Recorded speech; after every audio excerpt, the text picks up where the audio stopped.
রাজকন্যা আর পরের মেয়ে চাকরানী। এটা কিভাবে হতে পারে?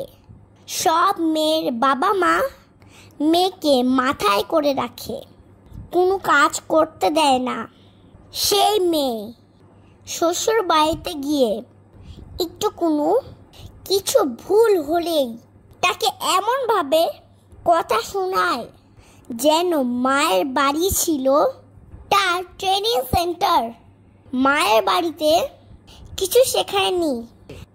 আরে নতুন এসেছে তোমার বাড়ি, সে পুরো নতুন একটা জগতে এসেছে, তাকে সময় দাও, ভালোবাসা দাও, তারপর তো সে সব কিছু শিখবে। বিয়ের পর দিন থেকেই শুরু করো, কিছু জানো না, মানতে শিখো, মানিয়ে নিতে শিখে যাবে। কেউ আসে না শ্বশুর শাশুড়ির কাছ থেকে আলাদা থাকবো বলে।